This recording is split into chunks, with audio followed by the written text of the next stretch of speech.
We're having a few technical problems right here. Please bear with us.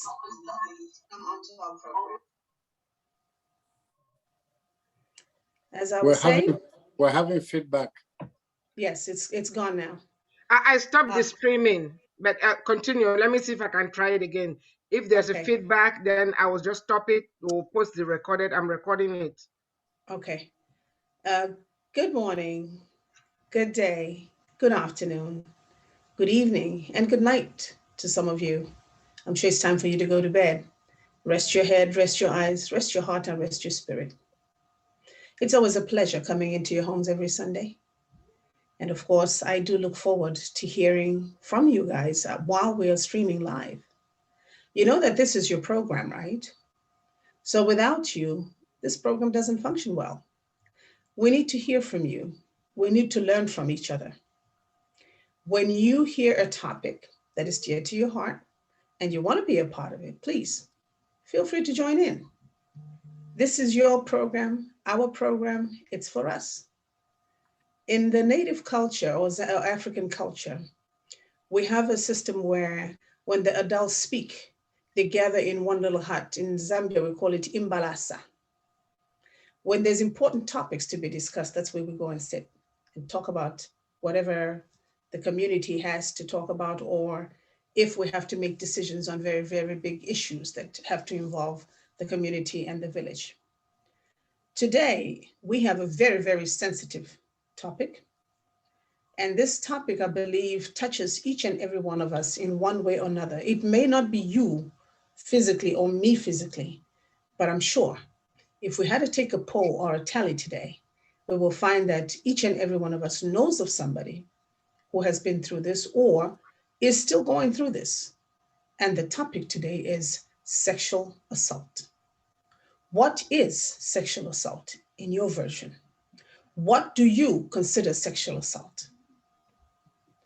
Each person has a variation of understanding what sexual assault is, I guess, based upon your background or your culture, your norms, and your beliefs. So with that being said, I'll bring on our host, Tazong, to start us off with the program. And of course, let me welcome our chairperson, Reverend Pam, and of course, our illustrious ambassador, Prophetess Lisa. Tazong. Good afternoon, and thank you for the kind introduction. It is another day, it is another opportunity, it is another time, and of course, it is another week. And it is April 25, 2021. April 25, 2021, that is 115 days of 2021 are virtually behind us when today passes. We have therefore 250 days left before the year ends. Last Thursday, April 22nd, was Earth Day. We are told that April 22nd was chosen as Earth Day because it fell between college's spring break and final exams, and also from the observance of Arbor Day, which began in Nebraska in 1872.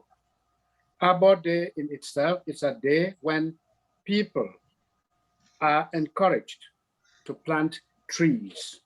And with global warming challenging man and beast alike, it becomes imperative to dedicate a moment to think about our world, to think about our existence, and to, in the words of that Michael Jackson song, Heal the World, reflect on what it all means.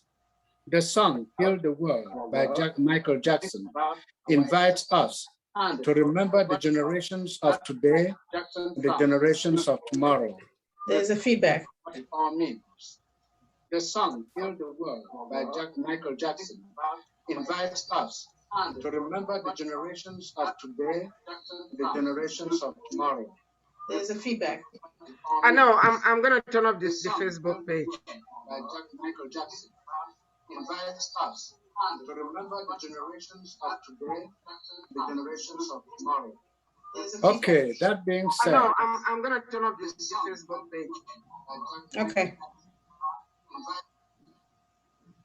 Thank you. Thank you, and we are sorry for that hitch. We will just continue where we stopped. The song Heal the World by Michael Jackson invites us to remember the generations of today and the generations of tomorrow, especially given the destructive actions of humanity on our environment. With that in mind, there is a need to do right all the time. That is where our topic of the day meets our purpose, a purpose to shine the light, a purpose to raise the awareness on sexual assault. Sexual assault, an unfortunate human action that undermines the man or woman for the purpose of satisfying an animal instinct in the perpetrator. And this is where we paraphrase Michael Jackson in that song we just alluded to a while ago. Michael Jackson's song is an open invitation to heal the world by adopting such best life practices that ensure comfort and security, that ensure confidence. This is necessary because no matter who we are and no matter what we do, we must try to create room in our hearts to accommodate one another. After all, there is always a place in our hearts to see others as who they actually are. If there is real love in you, you will see the need to try and avoid hurting that girl or boy, that man or woman, who you think of as an object. If you really care about that girl or that boy, if you really care about that man or that woman, then of course you will need to curb your urges, consider your ways, and cross the street away from temptation and from a degrading plan or thought inviting you to sow hurt and sow sorrow. We can make life better for her and for us because there are always better ways to forgo those urges. There are always better ways to look away and to think good and positive thoughts. We must remember that no matter what we may think, he or she standing in front of us is a son or a daughter or someone, and that son or daughter or that someone could well be our neighbor's child, a close relation, or just another human being who deserves to be treated well, to be shown respect, and to be accepted as if he or she were our very own blood.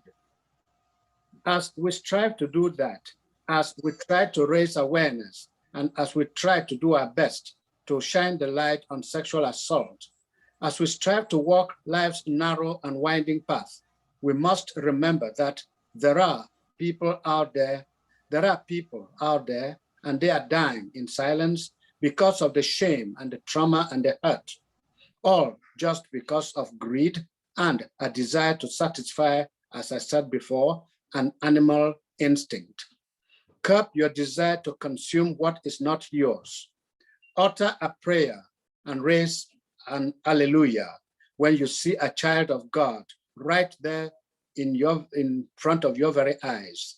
Make a place in your heart and remember that it is more blessed to treat others as you would have them treat you. I understand that Rape, Abuse, and Incest National Network, RAIN with an extra N, that their website provides a wealth of general information about sexual assault. Without advertising anything or any group, look out for them and do your best to make the world a better place for those that may look weak and wanting. They too are children of the world. They too deserve to be here. And we conclude this reflection this afternoon, this evening, no matter where you are on the continent of Africa, by looking back at history. So on this day in 1901, New York became the first state in the United States to require automobile license plates. So if you're putting a license plate today, it started in New York in 1901. And on this day in 1859, the ground was broken for the construction of the Suez Canal. A month ago, a tanker blocked it for almost 10 days. Well, those are historical events, which of course make life spicier. And we look forward to you being with us as we discuss the topic, So then, join AfricaOnline Media Corporation to make Africa a better place for present and future generations. Over now to our chairperson, Reverend Pam, to get our discussion underway. Good afternoon again, good evening. Thank you so much, Nia Song. And on behalf of Africa Online Media Corporation, we want to apologize for the echoes at the beginning of the show. We don't know what happened, but we went ahead and stopped the live streaming. We're actually recording this. We're going to upload it on our YouTube channel and share it on Facebook.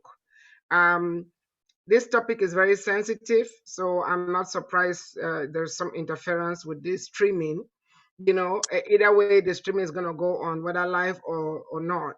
And I see our special guest, Ms. Carmella Jackson, on, and of course, one of our very active medical squad members, Dr. Tazong, is on. Dr. Urgoji will be joining us later, and our ambassador, of course, is always here.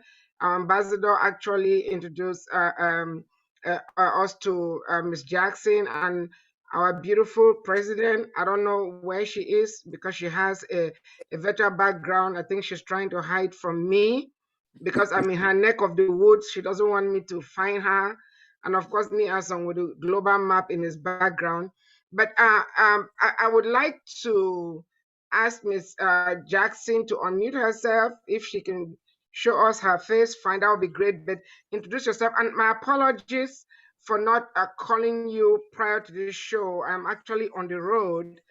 I usually speak with our guests before the live broadcast, but I just wasn't able. But you did speak with our ambassador. So we are very grateful for you pressing your way on short notice. We're supposed to have another speaker, but she's just not able to make it today. So thank you so much. And I can call you Sister Carmella. Your name almost sounds like my name. My first name is Pamela, even though I go by Pam. So I want to warmly welcome you to the show. Yeah. And give you a minute to introduce yourself. Hi, thank you. Thanks for having me. And my name is Carmella. Carmella Jackson. I'm a licensed professional counselor here in Pennsylvania and also in New Jersey. And I work in private practice. My practice is called Well Us LLC. But I have been seeing clients for the better part of this century, since about 2001, 2002. And my focus, my expertise is in trauma, childhood trauma, also PTSD, and substance abuse. Awesome. Thank you so much. I honestly, I wish I had spoken with you because I was in Pennsylvania yesterday for the first time in my life. I was actually in Westchester, I believe, and I'm back in Silver Spring. So if I had spoken with you, maybe I would have, I don't know how far you are from Westchester, but I'm happy to say I've been to Pennsylvania for the first time. So thank you so much. You are just the kind of expert we need on this show. And our physicians would take it from a medical standpoint. This topic is very sensitive, but it's something that it's such a problem, not just on the continent, but even here in the diaspora. But at least in the diaspora, it gets reported, even though it's underreported. On the continent, a lot of young ladies, even married women, experience sexual assault and they don't say a word. They are not able to speak up. So hopefully this show, and again, this is the first time we've not been able to stream live on Facebook. I'm not sure where the echo was coming from because we only have one device open, but this show is going to be, it's going to benefit tens of thousands of viewers. I can assure you that. So at this point, I want to hand over to our main anchor to pose the first question. Again, Dr. Tazong will take it from a medical standpoint, and Sister Carmella, I hope I said it correctly this time, will take it from the, is it called sexologist or sexologist? Because I'm not familiar with that term. Please kindly enlighten us. Can you unmute yourself? Please unmute yourself. You're muted. Yeah, I am a counselor. Okay. My field of study is psychology. Great. Okay, good. We just wanted to understand psychology, and I will update the title of the show to reflect that you are a psychologist. All right, Niason. Thank you very much, and Ms. Carmella, welcome to our show. One of the things that came to my mind when we agreed on this topic, sexual assault, I asked myself, but what is sexual assault and how is it different than rape? There's no real difference. An assault can carry all of the same characteristics of a rape. It's a violation. I think that it is a common belief that rape is accompanied by some type of violence. That's not necessarily true. And that's evident in cases of like date rape or statutory rape, where there may be some level of consent or implied consent, but it hasn't been completely voiced. And in those cases, that would be rape, even without violence. And when we talk it that way, do we see in a person's behavior when, say, a man or a woman touches a man or a woman in those special parts of the body without that person's consent, is that assault? That's a violation, yes. Okay. And depending on how that person responds to that touch, it can be a crime. Okay, I will turn over to Sylvia now, and she has her own thinking on this, I believe, and she might have instances that she may quote to us. I'm not putting her on the spot. Hello, Sylvia. Hey, yeah, we're talking about sexual assault, and I'm the same question you asked. The first one was what was the difference between sexual assault and rape? Was my question too. Okay. But let me put it in this way. When you have a partner, boyfriend, girlfriend, whatever your sexual orientation or preference is, let's say you're on a date and you're having this good fun and things are happening, you're drinking, you're doing whatever. Then suddenly things start getting to be on the heated side. And as the things are heating up, the girl says no. We already know that the man is already hard. The whole man is already ready to, just to go in, do what he got to do and get the heck out of there. But midway, as this interaction is going on, the girl finally realizes and says, no, this is not for me. This is not what I want to do. And she says no, but the man still wants to go on. Is this considered rape, sexual assault? If he completes it, yes, because she said no. And even if she hadn't said no, but implied no in some ways, because we can imply no by, maybe distancing ourselves physically or, saying things like, I'm not ready or I want to go home. That's the same as no. Even though she was part of the initiation, I mean, how am I going to call it? I don't want to use too many words because I know some children watch this show. This interaction started together with the man and her, or like myself, if I'm with a man right now. And then suddenly I realized this is not really what I wanted to do. I mean, I like the guy. This is what, maybe in future I want to do, but yet, I don't stop it until it's a little bit too late. So would the man be characterized as actually assaulting me? Yes, and it's never too late. Sex isn't transactional. Just because I drank with you doesn't mean I owe you sex.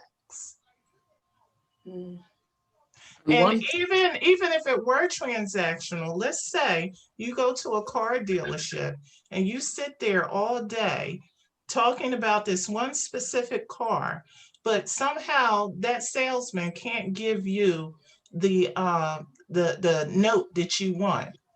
It's okay if you walk out. That's right. Okay, all right. Okay, the what about during a husband and wife partnership? You can still say no as a wife. So even as a wife, if you say no and the husband still persists or wants to go ahead and have sex, it is still considered assault. It is. Now, it wasn't always that way. I think that the law was passed certainly within my lifetime. I want to say like in the 70s or early 80s. There wasn't spousal rape before then. But it absolutely is our right to say no. And when the word force comes in, how do we define force in this case? Is it when the man continues to insist, or when the woman continues to say no and pushes the man away? Where is force? From the man or from the woman or both? And from both. And force doesn't have to be physical. Force can be manipulation. Hello, Prophetess Lisa, you want to chime in? Hello. Yes. Hello. Yes, I got you. Good evening, good afternoon, and good morning. Hello. I want to first say thank you to Ms. Jackson for being able to join us this afternoon at late call. Stuff just went on because, like Reverend Pam said, this is a very important topic, and the enemy just did not want us to get this information out. Just as we dealt with domestic violence, how those shows were such impactful. Yes, I agree with Ms. Jackson that marital rape is very much illegal. You do get jail time for that. I'm very interested in her subject as a psychologist and the trauma part, because as we know, on the continent, as Reverend Pam already said, that there is a lot of sexual abuse of our young women and our young men. And they have no recourse. There's nowhere to go. There's nowhere to run. They have no one to help. And I'm very interested in getting some additional tools for my belt to be able to go home and go back and be able to share with them. My first trip to Africa, I did a healing sexual brokenness conference. That was the first conference God gave me to do. And the people that were delivered from childhood rape, from their teachers, from their parents, from, as we talk about having to walk those miles to go get a bucket of water from the river, all the people that assault these children on their way to do their household chores, and they go home and say nothing. And then they grow up as adults and still be just as traumatized. And we want to be able to reverse that curse and help them to be able to heal. So again, I want to just thank you. And I'm open to hear a lot from you today. Thanks for having me. Okay, Ms. Jackson, let me go this other route. Who is a typical perpetrator? Is it a friend in the house, a friend in the school, a friend you meet on the street? Or can you give us a little picture of a typical perpetrator? Anyone. Anyone? Anyone. Anyone can be a perpetrator. Yeah. There is no typical person. It's just like we can't look at someone and say, oh, that person is a thief, or that person is a murderer. Yes. Okay, I understand. Is Dr. B. Tazong ready to talk now? I thought I saw her. Yes, she unmuted. Welcome to the program again, and we always like seeing you. Okay, there you are. Thank you, sir. Our topic, sexual assault. I believe you know something to tell us about, because we're here to shine the light and to raise awareness on what this other societal evil is. Dr. B. Tazong. Thank you so much for, again, another opportunity to be a part of a solution to a major problem. Yeah. I think one of the things when we think about sexual assault, people always like to go the legal pathway, but it's beyond the legal stuff. Legal stuff is important, but there are a lot of things that are legal that are immoral and unethical. Yes. So I think it's more about now retraining people from when they're children to understand what is right and what is wrong. Doing unto others as you have them do unto you. Because sometimes people say, well, this person led me on and so on. But if you were in their position, would you like to be done to you what you did to them? It doesn't matter if it's marriage or if it's a dating relationship or it's a friendship or anything else. But it now goes back to the root, raising strong human beings, strong homes, strong families and people that care about other people. Because really, rape is about violating another person. It's about control, degradation, dehumanization. Because even though the person that is doing it may have an urge, but a good part of it when it comes to rape and assault is about control and abuse. It's about overpowering another human being and feeling like you're dominating or domineering. And so, and a lot of it has to do with self-hate. When you don't love yourself and you don't accept yourself, you have nothing to give to other people but hate. And so when we're looking at these people, I always say, one day I was lying in bed and I was thinking about sexual assault. And that is something that really bothers me because we deal with a lot of broken people. We deal with the tail end of sexual assault, where people come in with years and years of trauma and all kinds of mental health issues stemming from that. And so I said, it bothers me. And I said, God, why is this happening? I am so sorry. Let me just. That's okay. Well, Reverend Pam, I think you had a question for Dr. Yes. No, let her finish. For both of them. I'm so sorry. My youngest one was. That's fine. Okay. Mother's Day is coming. Tell him or her to buy you a gift. So what I say, what God just showed me was that really people that assault are themselves victims. You don't want to feel sorry for them, but that is the truth. It starts off, abuse is a cycle. How did they learn to violate boundaries? Somebody taught them how to violate boundaries. So they have learned it and they become good and artful at it, and the cycle continues. And it takes a whole lot of strength to break the cycle of sexual abuse.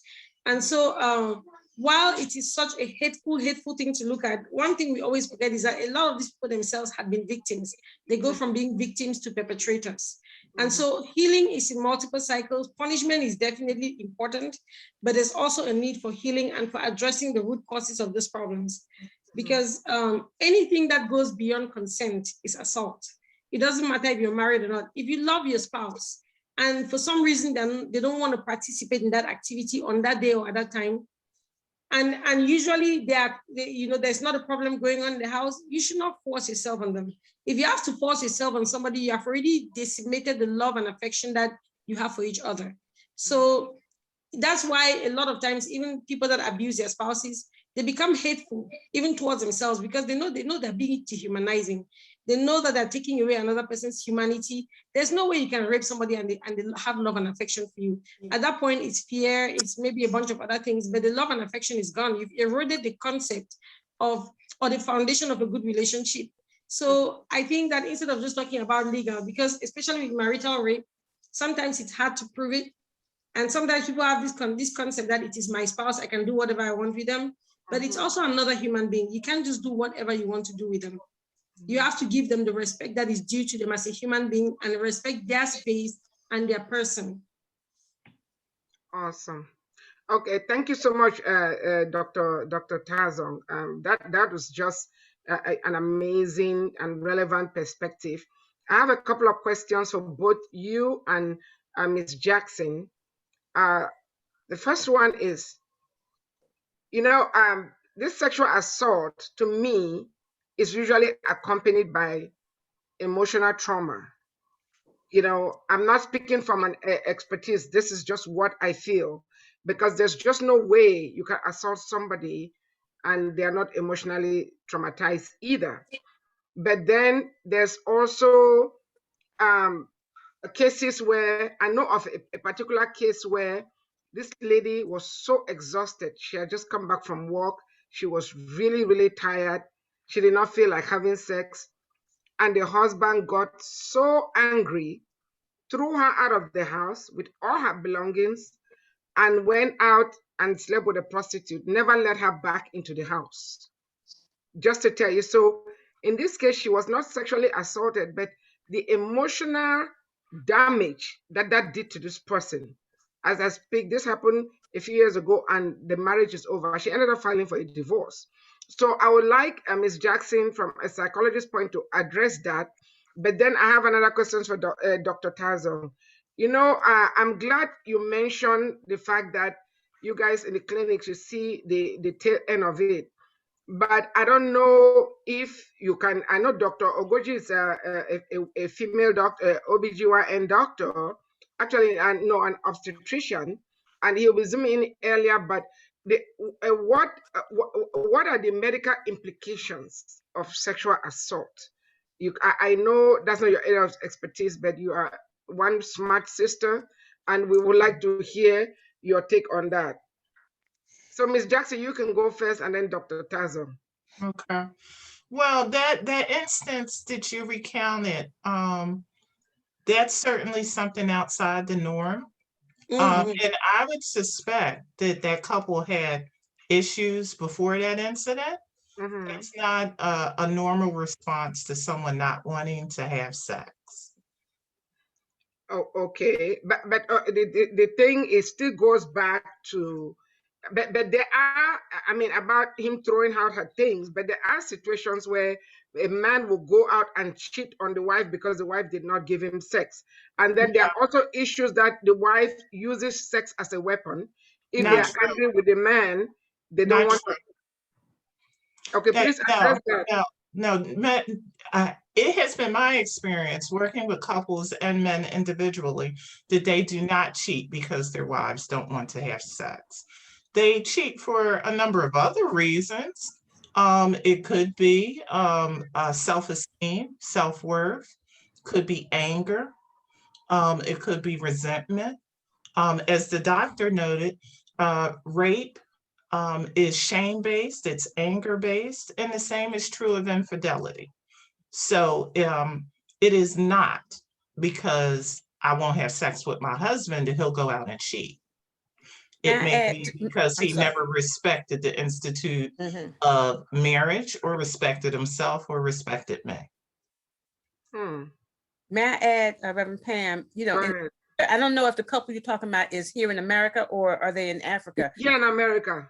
Oh, because that sounds like mostly African stuff. But I find that that's what happens, like, especially the countries where I travel. For some reason, the men think it's okay to go out and cheat.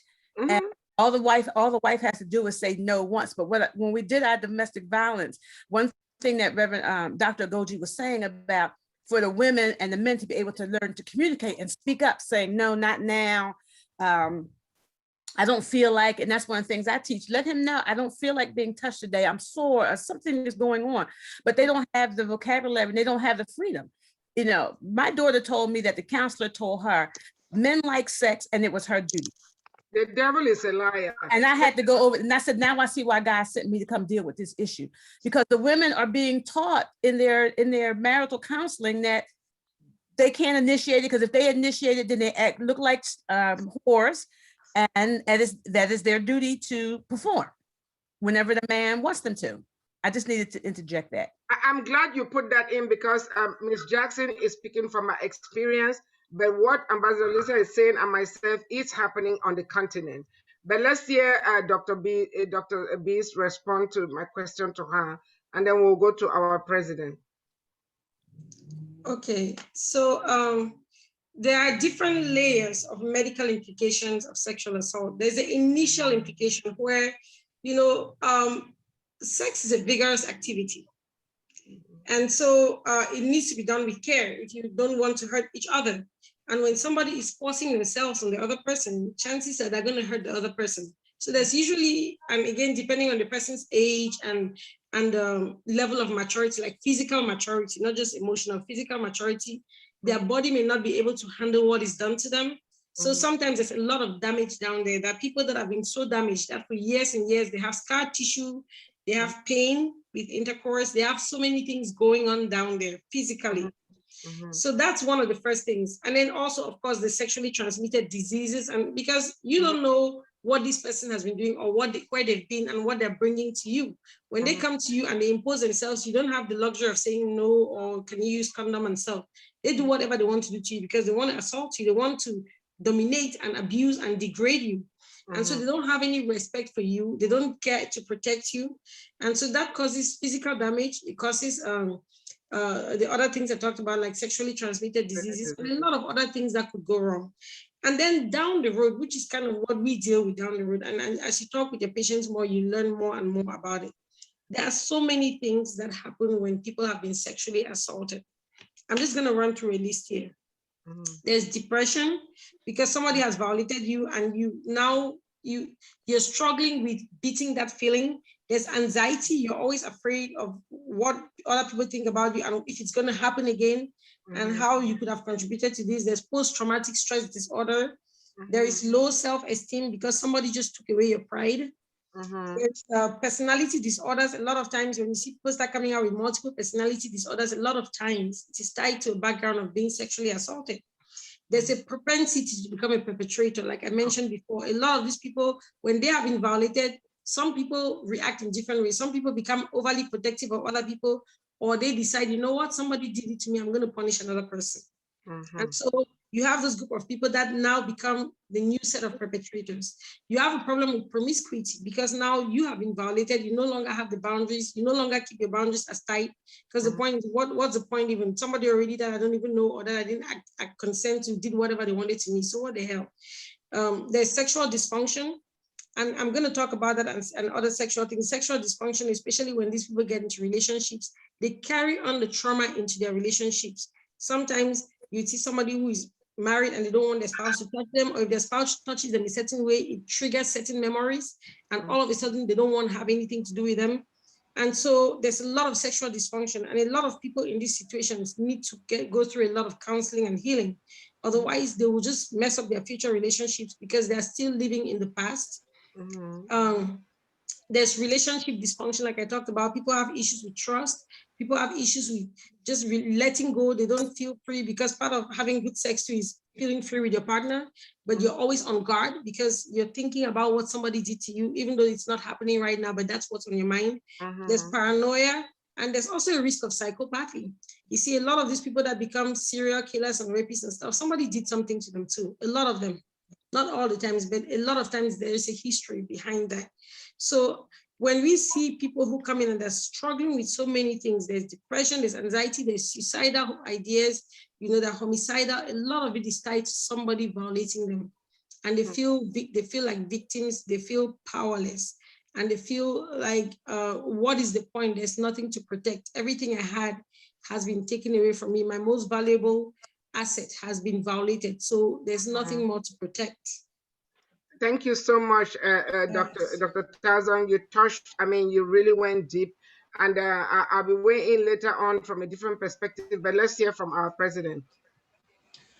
Everything that Doctor has said really, really hurts.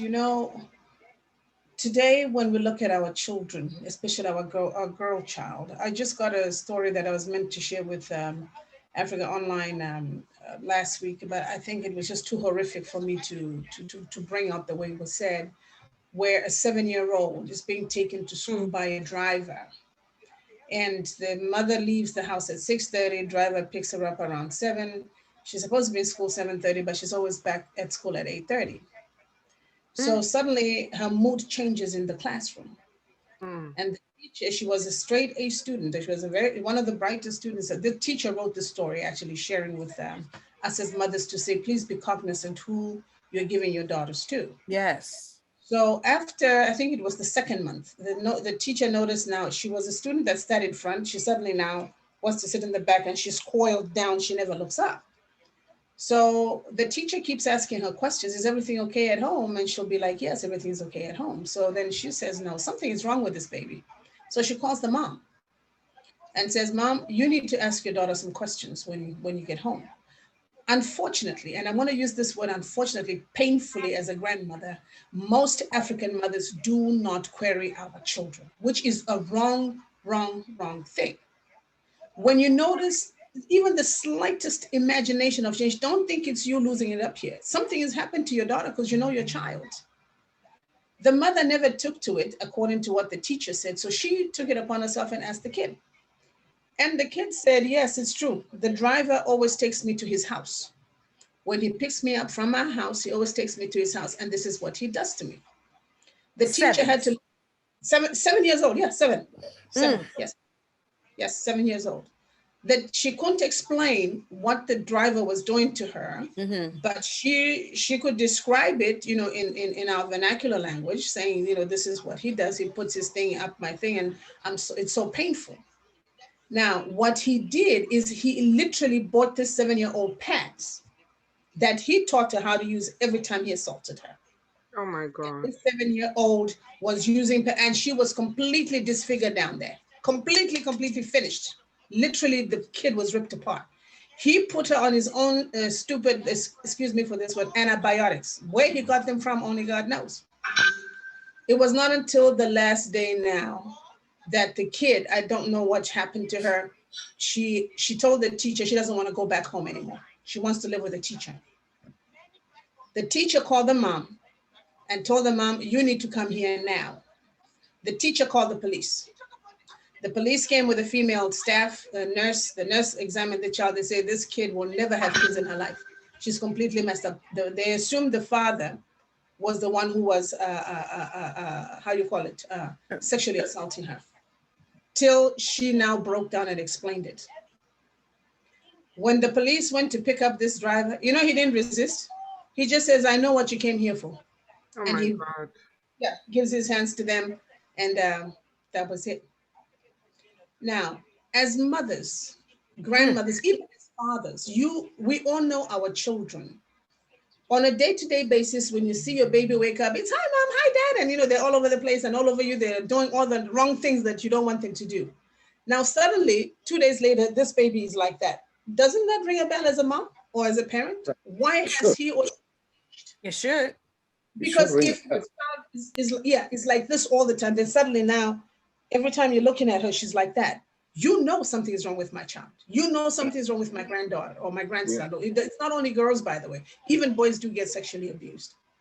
So I just want to add on to what Dr. Tazong said, to say sexual abuse comes in so many different ways. Now, the trauma that follows later, Dr. Tazong, how do you untraumatize? I'm going to use that word if it doesn't. How do you, don't let me start making up words now because I get emotional when it comes to our babies. That's a word.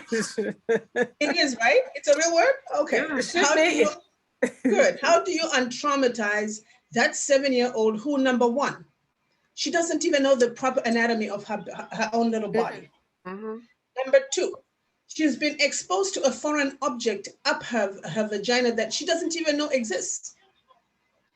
Number three, she's now been ripped down there. 10 million times and the whole thing is now disfigured. This child has to go for massive surgeries according to what the nurse said that day.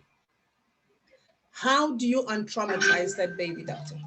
Start by castrating the driver. I wish I could. That was the first thing that came to my mind too. Yeah, you know, it's a horrible thing. I'm going to put a quick disclaimer here. I am not a specialized trauma counselor, but Dr. Jackson is. I mean, yes. I do try to work with my patients. The one most important thing for the 7-year-old is just going back to retraining that child to love and to trust and to love herself, because what this person has done here has taken away her self-esteem and her self-confidence. And she's going to have to be retaught. So she's going to have to go through a lot of training in affirming herself and realizing that she's important and she's wonderful, and that, you know, she has to start feeling safe again. And that's something that is going to involve a lot of people, the family, the support systems, the school. She's going to need a lot of reassurance, a lot of rebuilding of her self-confidence. But as people get older, there's one thing that I say, and it sounds crazy, but it is true: forgiveness. Because the person, and part of the forgiveness is because you need to be free. I always tell my patients that the person has already victimized you. You cannot let them now take over your life, because that's what happens. When somebody has already assaulted you, they've already done their damage. The question now is, are you going to let them keep having that power over you? And it's easier said than done. But one of the biggest things is forgiveness. You're not forgiving them because they deserve forgiveness. You're forgiving them because you want to be free. Yeah. The way I always explain to patients, I'm sorry, I think in pictures. So I always try to put a picture in my mind and then I explain it from a picture. So when you go to a jail, there's not a big difference between the prisoner and the prison guard. That's true. They're both in jail. Yeah. The prison guard has to just be as nervous. He has to be locked on one side. The prisoner is on the other side. Given they may have a little bit of access to a few things, but technically they're prisoners. Never thought about to walk that. out of jail. And so Oh this God. is what happens when we take people hostage. When somebody has wronged us and we take them hostage, we become a prison guard and they're the prisoner, but we are both in jail. And so for you to release yourself, you need to walk out of the jail situation. Because I always say, when you take somebody hostage, it takes time, it takes resources, and it takes a lot from you to keep somebody hostage or jailed. And so part of what I encourage people to do is to release people, not because they've done right by you, not because it's your fault that they did it, but you're releasing them because you desperately want to be free. And when you forgive somebody, it doesn't mean they're not going to be held accountable for what they did. It just means that you have personally removed your hands from the situation. You have taken away all the, and it's a working process. It's not something that happens overnight. Forgiveness is not an overnight thing. It's not an easy thing. There are times when you even think you've let go and then something happens and it triggers the feelings of anger and pain and frustration again. And so forgiveness is really to set you free and to give you the energy and the strength to move forward. Now, the other thing I want to say, just because I may have to get off soon for a little bit, the other thing I really want to say, and I want to say this strongly to the victims, and I want to also make a disclaimer, please let nobody misquote me. When you're a victim, you're a victim. And even if there was something you did to contribute to that, it doesn't justify what the other person did to you. Yes. Okay, but my thing in life is prevention. How can I reduce my risk of becoming a victim? I always say, do your part and let the rest be on God, or let things fall where they may. But when you don't do your part, you put yourself in a position where your guilt and your frustration are even greater because you think coulda, shoulda, woulda. And the question is, what can you do to protect yourself? Avoid situations that expose you to assault. There are situations that you get into that you may not get out the right way. When I was younger, when we went out, first of all, we didn't just go out to parties anytime we wanted. When we went out as a group, and I went with my older cousins and so on. So we looked out for each other. We go together, we come back home together, and you don't get lost in the party. We're going to keep an eye on you. So there are little things like that, because those are the kind of situations where people take advantage of other people. There's substance abuse. When you go to parties and you're doing things, you're drinking or using certain substances, or you're putting your drink down and not paying attention, somebody could slip something in your drink and basically disarm you. And at that point, you're no longer able to fight back when they want to do stuff to you. So even though you did not say no, but you didn't have the power to say no. Yes. You didn't say yes either. You were just basically taken for granted. And so substances of abuse, those are all things that put you at risk of getting into trouble. And then leading on to, and I don't like to say that, but sometimes there are people that use that as a tool to manipulate other people. When you do that, you're putting yourself at risk because you're giving somebody an opportunity to assault you. And while they don't have a right to do it, don't make it easy for them. True. Same thing with being in the wrong places. Do not follow. I remember very strongly when we were growing up, there was something they always said to us: don't follow a guy to his house. Don't, if a guy invites you to a hotel room, no, there's a lobby. We'll meet in the lobby where there are thousands of people. Why do I need to meet you in your room? Because the problem is that I may not want to do anything with you, but you may overpower me. And I'm not going to give you the opportunity to do what you want to do to me. Because unless somebody has an opportunity, they cannot really do what they want to do. That's why here there are three things that when somebody commits a crime, there's a motive, there's opportunity, and I forgot the last thing. So don't give somebody the opportunity. They may have the motive, but don't give them the opportunity, because as long as they don't have opportunity, they cannot do what they want to do to you. So this is for all, the young people. Protect yourself. It is true that it is not okay for somebody to wrong you, but when they wrong you, you now become a victim, and now you have to start fighting to heal. So how about preventing it as much as you can in the first place? And then for the children, as the Reverend said, it is our duty as parents to protect our children. If I see my children acting some kind of way in the house, the first question I ask, did somebody put their hands on you? Did somebody do something to you? I ask like 100 different ways because I want to hear it from you. And I tell them, if somebody ever touches you, I've trained my children from when they were young. When they were younger, I'll give them a bath. But now I start teaching them, wash your own parts. These are parts where nobody should be touching you. And if anybody touches you here, they are wrong. I said, I'm your parent and I don't touch you on those places anyhow. If I'm giving you a bath, I give you a bath quickly and I walk away. I don't put my hands in certain places. And I definitely do not expect anybody to put their hands on you on those places. So I've trained them to understand that these are their personal body parts and they're meant to be protected by them. And nobody has the right or the authority to put their hands on you. So the children are not unequivocal about what their body parts are. And what is okay for somebody to do and not to do. Another thing is, I've told them, don't go too close to people that you don't know, and even people that you know. Again, if somebody starts approaching you the wrong way or you feel uncomfortable, you need to run. And I said, this is the one time when I permit you to fight, kick, bite, push, whatever you need to do. And when you get away from them, let us know what's going on. And then one thing I also talk about is sleepovers. My children do not do sleepovers. And I'm sorry if I'm breaking anybody's heart. We do not do sleepovers. And I've told my children, I'll be damned, okay? Because a lot of things happen in sleepovers that people cannot control. If you want to hang out, you come and hang out, play around where we can see you. When you're done, you go home and sleep. What is it that you need to do at night? Exactly. You're going to go to your house and sleep. My kids are going to sleep. And I said, if for some reason I'm going to let my kids do sleepover, we're doing the sleepover together. I'm coming over with you guys. I'm going to sit right there and mess it up, okay? Because this is not okay. So my daughter used to ask me, and she stopped asking because we've talked about that. I made her write an essay about why she thinks she needs to do a sleepover. And basically she couldn't justify it. So we said, okay, we're done. We're not going to do this. Don't bring it up. I don't want to hear about it. We don't do it. So little things like that. And then just allowing people too much latitude. You should pay, as parents, we need to pay attention to our children. We need to pay attention. Even when we see people interacting with them in certain ways, we need to step in. I don't waste time telling somebody you're going too far. That needs to stop. And I would shout at somebody if I feel like they're going out of line with the child. I don't care who it is. Yeah. So I keep an eye out.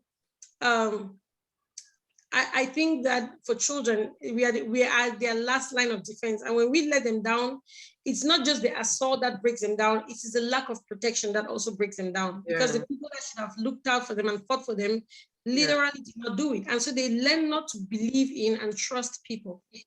Yeah. Mm-hmm. Awesome. I think, why don't we turn to the psychologist in the house about to address the aspect of trauma? Sure. Yeah.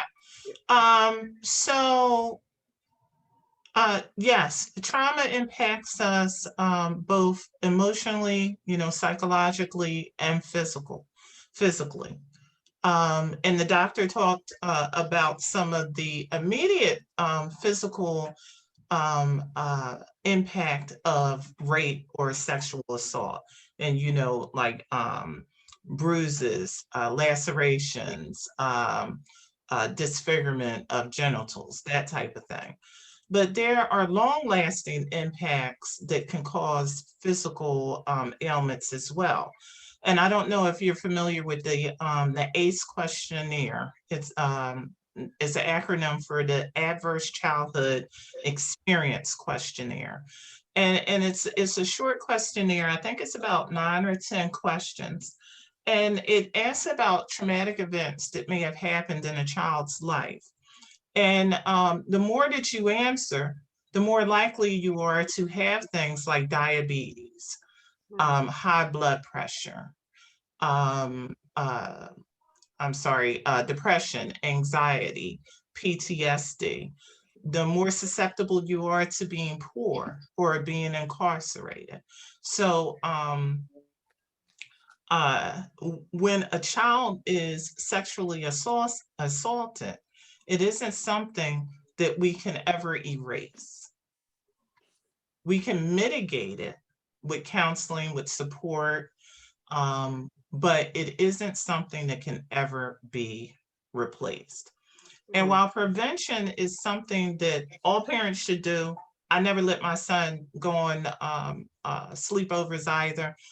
Someone could come here, but he wasn't going to anyone else's house. Right. But there are people in our lives that can gain our trust and abuse our children. Mm-hmm. And we not have any control over that because we thought that person was okay. So it's a lot about education also, which the doctor talked about as well.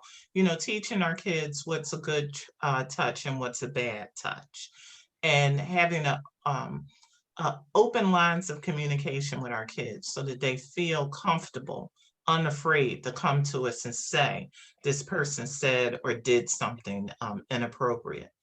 And also understanding what is inappropriate. Of course, we know touching, that's inappropriate. But there are things that adults could say to a child that would be inappropriate. Telling jokes of a sexual nature. There are things that adults could do to a child that would be assault, traumatizing, like showing them pornography. And those things are showing child pornography is child abuse and punishable by law. Thank you for that. Yes, yes, Sylvia, I see our dancing prophetess is in the house. Reverend Solange, Yes. unmute yourself. I was about to call her up too. Yes, she is. Oh, okay. So Here. unmute yourself. Let's have her come on first. We're at the top of the hour though, so she just has a few more minutes to say what she has to say, and then we'll let her come back after that. Reverend Solange, can you unmute yourself? She has done so. I have. Oh, okay. Oh, she went back to mute. Oh, she has 2 devices. Right. I have like 3 Zooms going on, and I'm going to try. Sunday, and everywhere is zooming and zooming. Yeah, sexual assault. I'm happy to see everyone here today. Happy Sunday to everyone. As I came in a bit late, but I heard a lot of the things that everyone was saying, the professionals, the experts and all that, the parents. And the bottom line here is that guard yourselves, guard your children, educate them, protect them. And this sexual assault, I know today is like we're more focused on the children's sexual assault. Adults too are sexually assaulted a lot of times. Like the Bible says, my other lady there was saying that we have to be careful. Like they say, if a man wants to talk to you, stay in the lobby, not in the hotel room. The Bible in, I think it's 1 Thessalonians 5:22 says, be careful of evil appearances. Because those evil appearances, those are some of the things that you expose yourself to evil. You may not want to do something, but the other person may not be in the same mindset as you are. And that temptation will follow. And to an extent, as human beings, we all have some level of weakness that we don't even know when that level can actually kick in, take over us. And before you realize it, you've done something or you're forced to do something. You're overpowered to do something that you did not plan. And after that, as we all know, a lot of regrets will follow. And for our children, we just have to keep talking to them, educating them, and letting them know. The Bible says, the member of your household mainly are your enemies. A lot of times, we hear that children are assaulted by their close relatives. So we have to not trust our close relatives. I'm not saying it's in every family or whatever. And this may come out, and maybe it's coming out wrong not to trust your relatives, but we have to be vigilant. It doesn't matter who, we just have, because the devil is looking for whom to destroy. The devil can just be speaking to them, do this, do this. And before you know it, an uncle is assaulting a child. So we just have to be careful. I think I'll hand over to Niasong. Sylvia. Okay, Sylvia, over to you. Yes. Or Prophetess Sylvia or Doctor.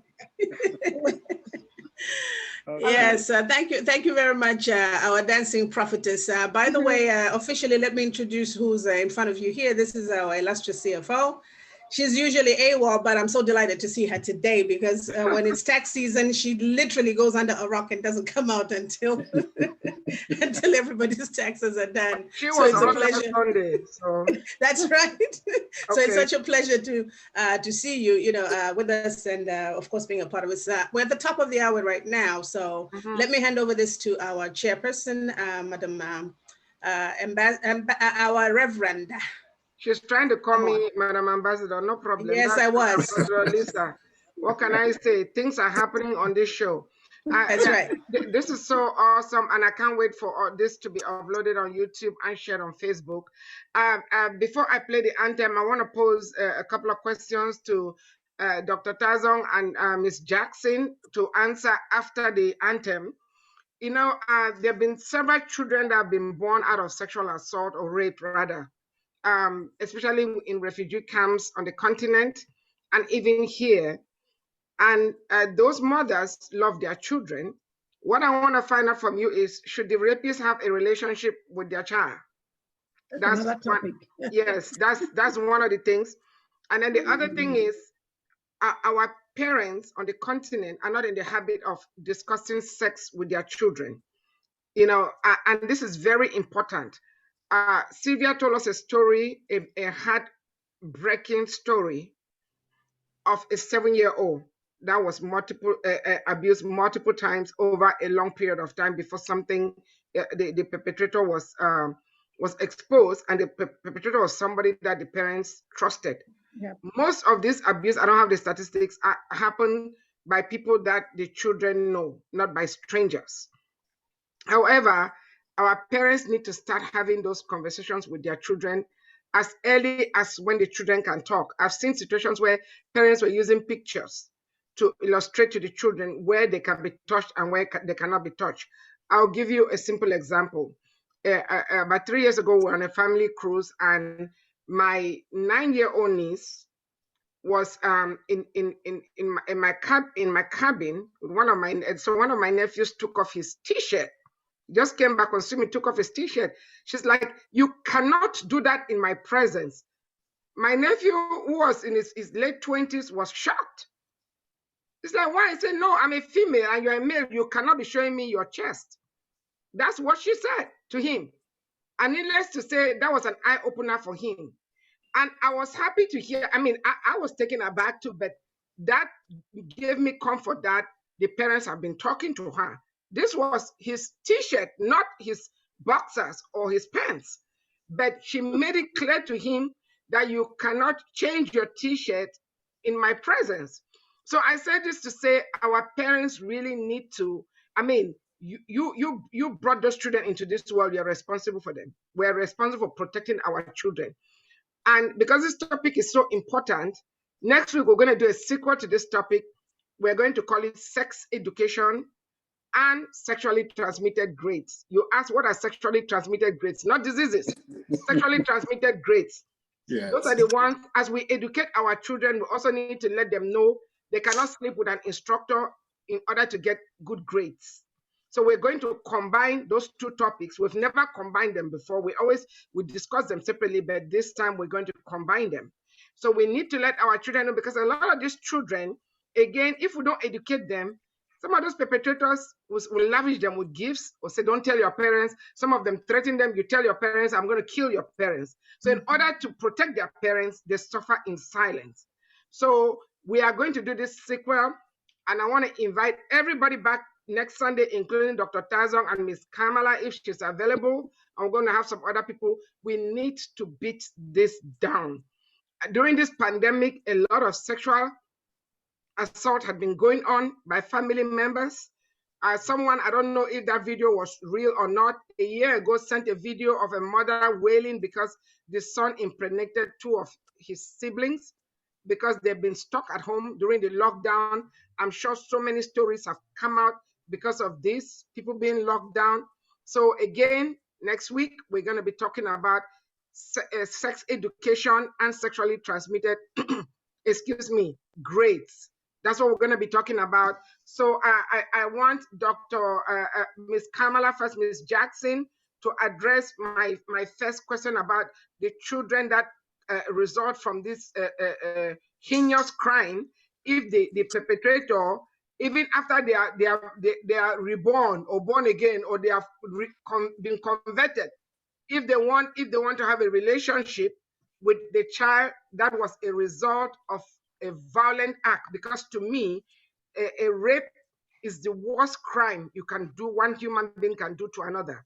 To me, even worse than murder, because the murder victim is gone. I'm not condoning murder, but I'm just saying that the victim of a rape is dying slowly every day for the rest of their life, unless there's a divine intervention. So, Ms. Jackson, I would like for you to weigh in on what about the children that result from this heinous crime, and if the perpetrator should have a relationship with them.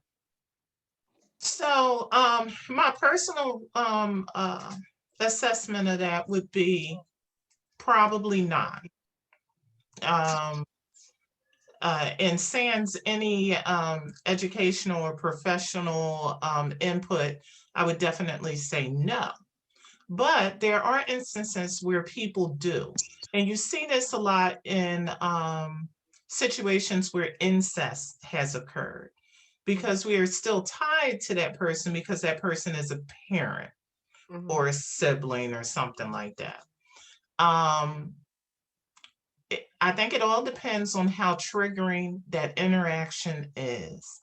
And not only for the child, but for the mother as well. There are some states in the US where women have been forced to allow their rapists to have access to the child. That is re-traumatizing that mother. The child may not be traumatized by it. You know, they don't know how they came to be conceived, but the mother does. But sometimes the child does know. Sometimes the child was told. How, and my question would be, how can you have a genuine, loving relationship knowing that this thing has happened? And when people are triggered, and this can be from any trigger, you have two choices.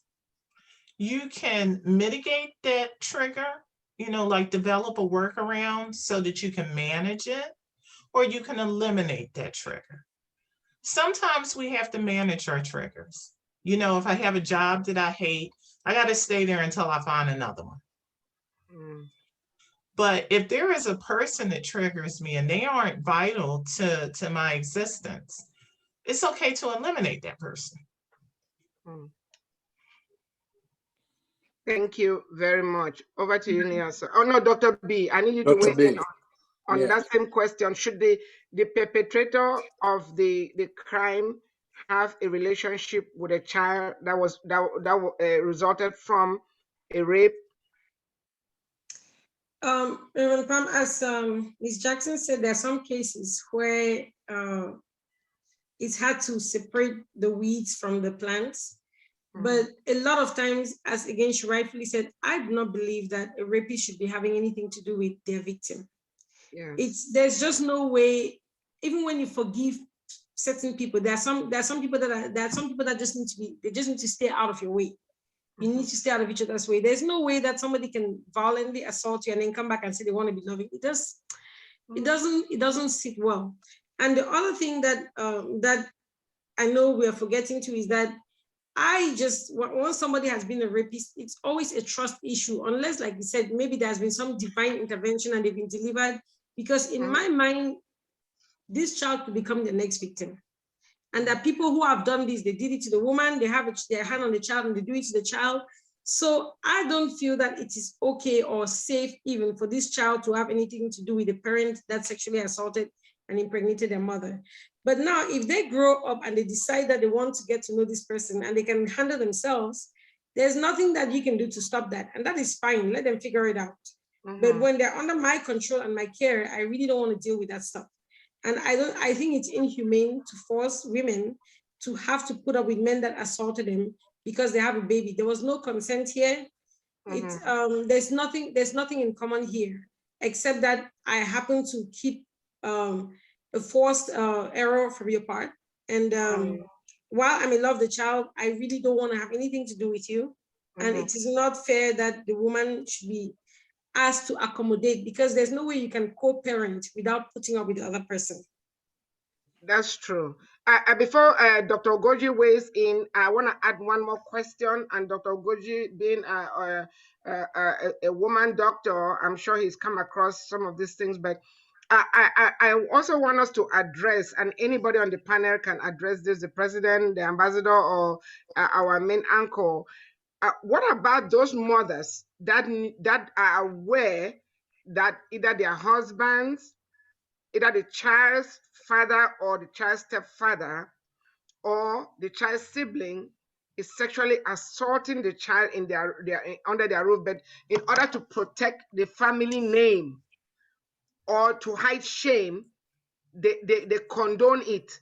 So I'll let Dr. Urgoji weigh in on sexual assault, either from a medical standpoint or outside the medical standpoint, And then I will need the rest of the panelists to weigh in on what I just said about mothers that allow or they condone, not that they promote it, but they keep quiet to protect the family name or to protect family members. Dr. Urgoji, you're welcome.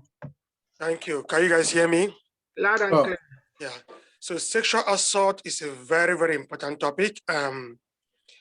It's something that leaves a very, very lifelong trauma to the girl child or to the boy child, whoever is involved. Because assault is sex or the genital area is a very personal part of every human being. It should be personal and they should use it the way they feel like and have control of their life. So if somebody is assaulted, they feel ashamed, they feel humiliated, they feel rejected, they feel that they're not good enough. That goes a long way to affect them, both psychologically and medically. Medically, most people with sexual assault develop things called post-traumatic stress disorder. In that way, they will be afraid to have sex the rest of their life. Some develop what we call dyspareunia, very painful sexual intercourse, very, very, very severe pain with sex.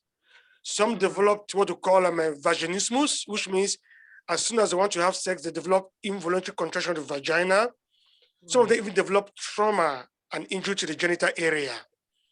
And this not only affects the woman, it affects the woman's future partner. That means when she gets married or have a boyfriend, the other person involved suffer from what they don't know. So that's why we encourage women with sexual assault to speak up to get the help they need. They need to be reminded that, you know, it's not your problem, it's the other person's problem. And anybody perpetrating sexual trauma should be held accountable, either jail term or prison, or if they go the jungle way, amputation of the penis or castration.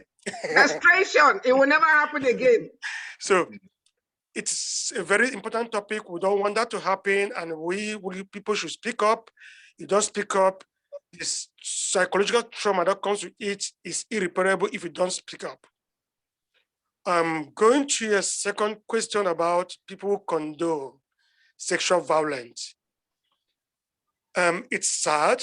I would say it's very sad that a mom or a father will protect or hide sexual assault because of the person involved.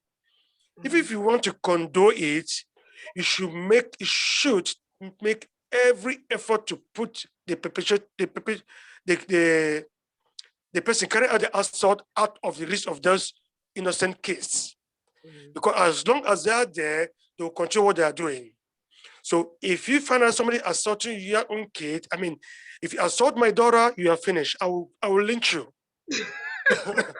I will kill you. Yeah. You know? So if somebody mess up my daughter, that person better be good in the care of the police or stay out of my family unit the rest of his life. So I don't understand why a parent will protect a sexual assault, somebody who's sexually assaulting its own kid because of her own personal gain. Trust me, if that guy is sexually assaulting your own kid, I'm sure he's assaulting you without you knowing. That's true. The difficult one is stepchildren. So I know of a couple here where I live where it's a mixed family. So the stepkids is sleeping with another one because there's no blood relationship. That's a tough one, especially if they are just in their teens, 18, 19, 20. What you should do, you are 19, if you mess up my daughter, you need to leave the house and go find way. Don't come back if you want to protect her. But if the other partner doesn't agree, you know, it's hard. This woman has a daughter from another family, a son from another marriage, which is 20, bring it to a new family, and then he start assault my own. Assume now, I have a grown-up daughter, which is 17, and I'm not with my wife. I married another woman who has a son who is 20, and he comes to my house, we live together. That woman's son and my daughter are not blood related. You start assaulting my 14-year-old daughter, you and your mom will leave.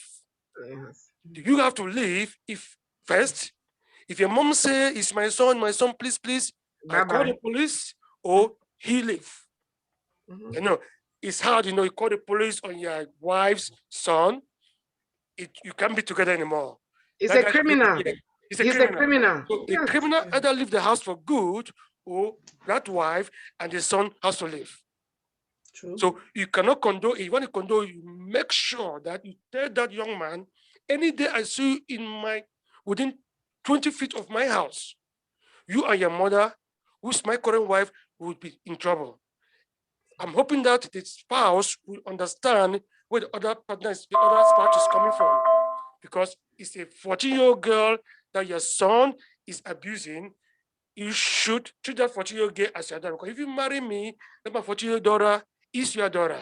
If you don't see it that way, then I cannot condone your son. That's true. Thank you. Let me ask you this question. Let me just add something real quick, Dr. Urgoji.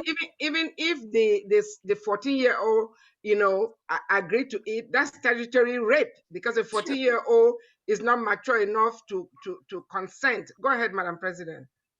I had a friend a few years ago who asked me this question, and I'm glad you brought up this topic. I never did give an answer. She told me that as far as she remembers, is it half brother? They have the same father, different mothers. That half brother. These ones are step siblings. Okay, yeah, yes, but half brothers and sisters are one parent. They have joint parent, one parent.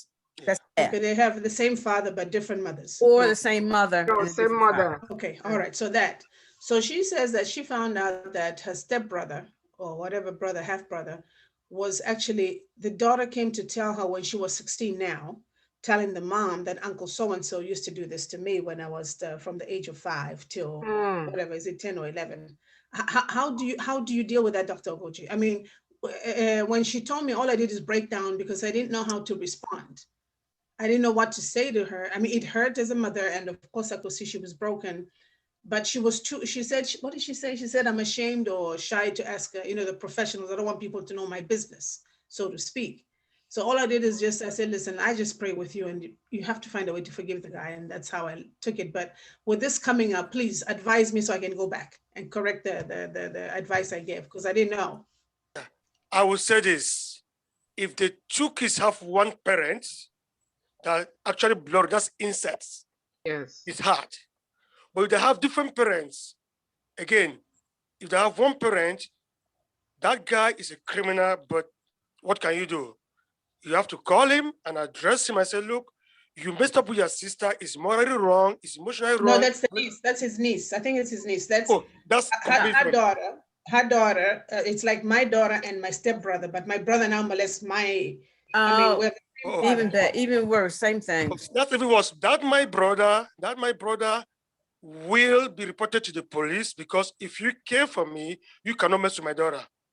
The fact that you start to mess with my kids and you're my brother, you're no longer my brother. That's the day my own sibling mess with my daughter, that's what will stop being brother. He's going to jail. Okay. Can I just say you can still have him prosecuted, even though it's been she was what, 7? She's now 16. 17 or 18 now. Can she still? I think so. Minors. We as a doctor, if I see a baby that is 4 years old today, and I do something that harms that baby, the family have the right to sue me until that baby turns 21. So things that happen at a minor age doesn't have any statutory limit until 3 years after the age of adulthood. Okay. Oh. Okay, can I just say something real quick before our psychologist weighs in? This is what I'm going to tell our viewers. I know the people in the country don't have too many options, but there are actually laws in most of those countries that protect this. I don't care who it is. I don't care if you guys are siblings or half brothers or step brothers or 3/4 brothers or 1/4 brothers. Every perpetrator should be reported to the law. Every single one. Because that your half brother, if he can molest you, he will do it to his girlfriend, he will do it to the neighbor's child, he will do it. He's a criminal. So to even protect his own life, they need to be reported. And depending on their age, if they are juveniles, they may go to a juvenile detention center. I don't know what it is, but I don't know the statute of limitation Madam President, of rape, but tell this family to look into the laws. I'm assuming they are here or whatever country they are in, of the statute of limitation, because they may still be able to prosecute that guy. So yeah, let's hear from the psychologist. Yeah. Reverend Pam. Hello. Go ahead. Yeah, go ahead, Dr. B. Yeah, I was just going to say something real quick so that I don't interrupt when the psychologist is saying what she says about families. One thing you asked was parents discussing sex with children, and there are many different levels of that conversation. It just has to be age appropriate. There are resources to help parents with that, because information is the key to consent and is the key to making better decisions. Right. Knowledge is not power, but knowledge is the key to power. Yes. So, and then the other thing is about this abuse in families. There's so much stuff going on in families that people hide. And I have told anybody who is affiliated with me or related to me, if I catch you in the middle of that stuff, I'm going to scandalize it because it needs to stop. Part of the reason these things keep happening is because families keep protecting perpetrators. I am not going to protect you. If I know you're doing something, I'm going to make a scene because I want you to be fully embarrassed. I want everybody to know. The legal system can do whatever it does, but we're not going to protect you. We're not going to give you a safe haven. We're not going to hide you so you can keep doing what you're doing. So that's something I'm going to say to everybody. And a lot of times human behavior is not curbed by people's willingness to stop. It is because of the response that they get from society. If you know that you're going to do this and you're going to become a pariah, or people are going to make your life a living hell, you're going to think twice about doing it. Exactly. So I just encourage us. About the mothers who allow their children, I've had patients like that. Their mothers actually even gave them out for sexual favors because to get drugs. So it's easy for us to say, but a lot of these people are broken people and they're just carrying on with the brokenness. There are mothers who will say, you know what, there's a mother who told her child, she hid her private and said, this is how I build my house. Basically, that's what you do your own too. So, you know, you're looking at that person from a certain standard, they're living at a different level. And so it's easy for us to accuse those people. And I always remind myself of that, but those are still victims who are further victimizing other people. The goal is to break the cycle. Those women themselves need to be reaching because they have been so degraded, they don't even see value in anything else, not even in their child. So you are expecting them to see value, but they don't even see value in themselves. If you don't even have value for yourself, how can you have value for another human being? That's so true. That you're right, Dr. Tazong. That is very, very important because even though those mothers need deliverance, they need prayers. You're right. It's easy for those of us who've never experienced that to be judgmental. But what we are just saying is, and we want to reach out to all our viewers. If you have been a victim or you are a perpetrator, please inbox us at info@AfricaOnlineTV.org. We will connect you with help. But let's hear, we have 7 minutes. Let's hear from our psychologist, Funny Asong takes the round of the table. And I'm glad we're going to be talking about sexual education next week. So please, everybody comes back. That will be a sequel to the show. We'll be talking about sexual education and sexually transmitted education. Where's our psychologist, Miss Jackson? The mic is yours. I agree with everything that the doctor said. Women who allow or seemingly allow the abuse of their children to continue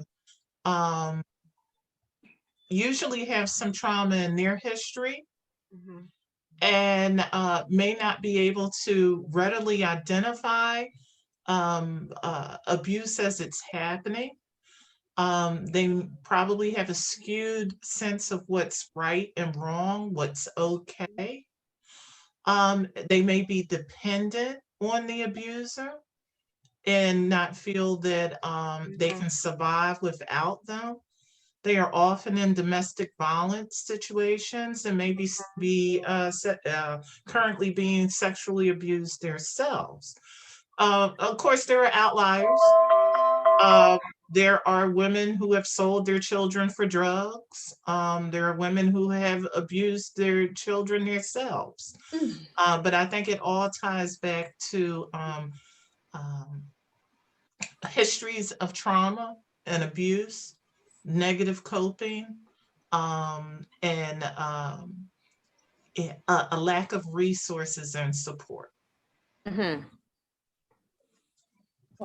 Yeah, so Okay, at this point, I think we're going to take a round of the table, and please say your last word and we'll move on. We're going to start from Dr. Tazong. I see she's, she's still there. Yeah, okay. Dr. Tazong, your last word on sexual assault. What should we do? What should we not do? I think we literally hit everything as much as we could, but I really just want to say that this is a difficult topic, and as the days go by, I guess you live and you learn a lot. And also with the exposure that I've gotten with a lot of people that I deal with in different groups, it's a problem that is very pervasive, but it's a problem that needs an aggressive reaction. Just being nice about it and being polite doesn't cut it anymore. Like I said, if we know people that have that propensity, we need to be very vocal about it. We need to expose them. We need to bring them to order. When we have the opportunity to look out for other people, especially children, we need to be very aggressive about it. We need to make no apologies for doing the right thing. We also need to invest in children, because really this thing is not going to stop until we fix the problem from the roots. It's a root problem. We're trying to fix the leaves and so on, but it's a root cause problem. So I think we have to look at what they call the social ecological model, all the different layers of weakness that are allowing these things to happen so we can help people better. And I find that with things that have to do with immorality, yes, they're illegal, but a lot of these immoral things, you cannot legislate them enough. People find ways to get around laws. You need to get into people's hearts and into their minds and to their souls. And so that's why we spend a lot of time with education. And personally, as a Christian, I believe that aligning yourself with the will of God really helps you to steer clear of these wicked behaviors. So as much as we can, for people that are open to Christianity and who call themselves Christians, let's push this thing. A Christian is somebody who walks in a godly manner, and love is the guiding light of Christianity. For people who don't believe in it, it's all about treating other human beings the way you want to be treated, and giving other people a level of protection that maybe you do not have, because if somebody had looked out for you, you may not have ended up there. So I'm praying for those who have been assaulted. There is hope. It is not the end. It's a terrible and devastating thing that happened, but there's hope. And if there's anything that you can take away from this, you cannot continue to be a victim, because now you have allowed your perpetrator to literally eat up your life. And that is not good enough. Thank you so very much. Ms. Jackson, please, your turn to give your last word. Please unmute yourself. Please. Unmute yourself. Yeah, thank you. Yeah, thank you. Of course, I want to thank you all for having me, be a guest today. I really appreciate that. My last word on sexual assault is that while we would like to be able to prevent it, sometimes it still happens, but that doesn't mean that we can't mitigate the losses that come from that. And anyone who has experienced sexual abuse, sexual trauma, sexual assault need a lot of support. They need a lot of outreach. And through that support and outreach and genuine caring, they can go on to reclaim some of their lives.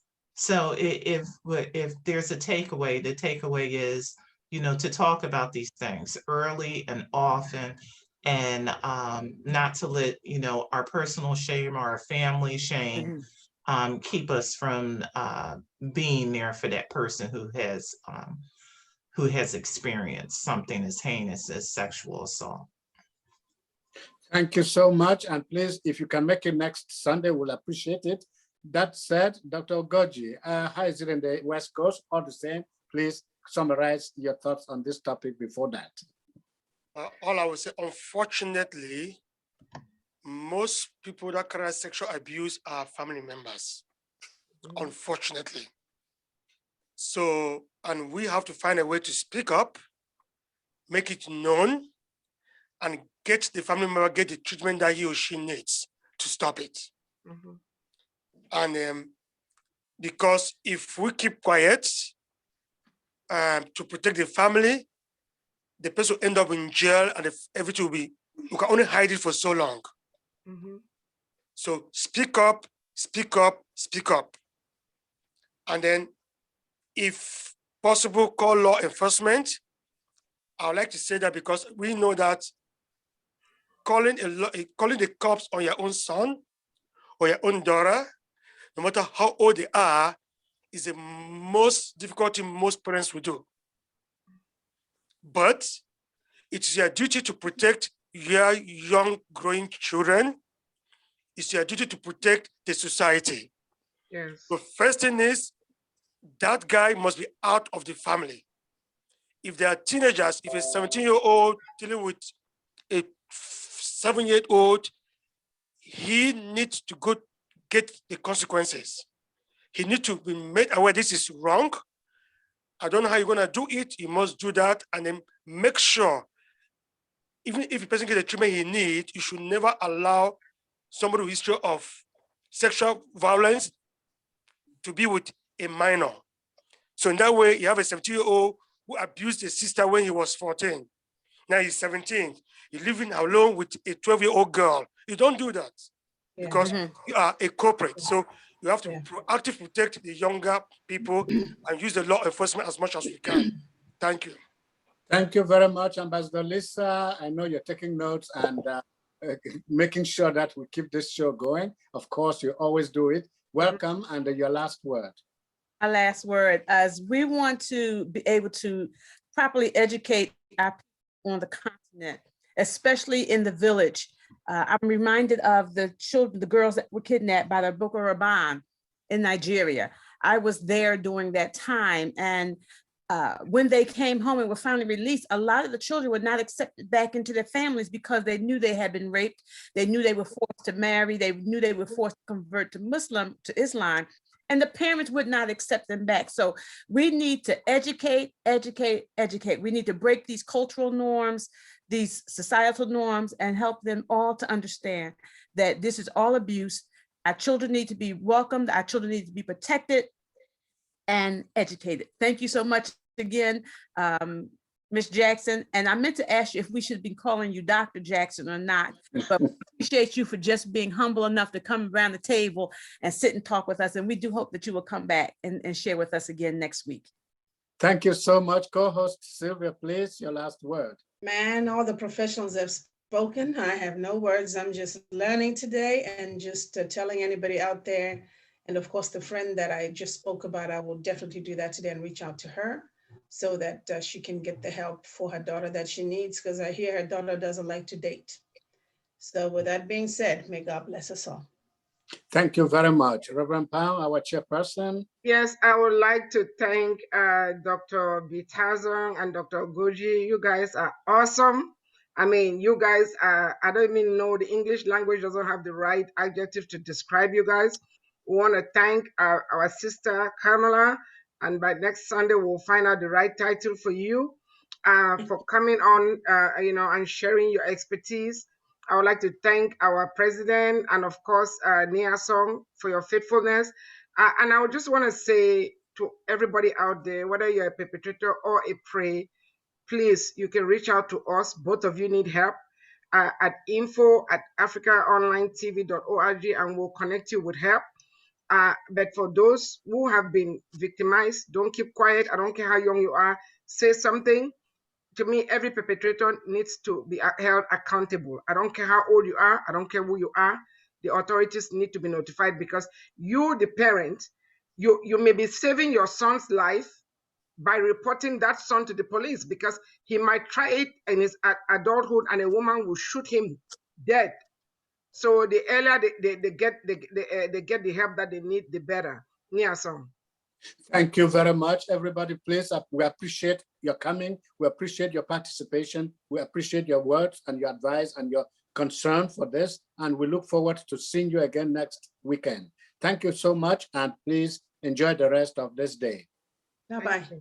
Bye. Thanks.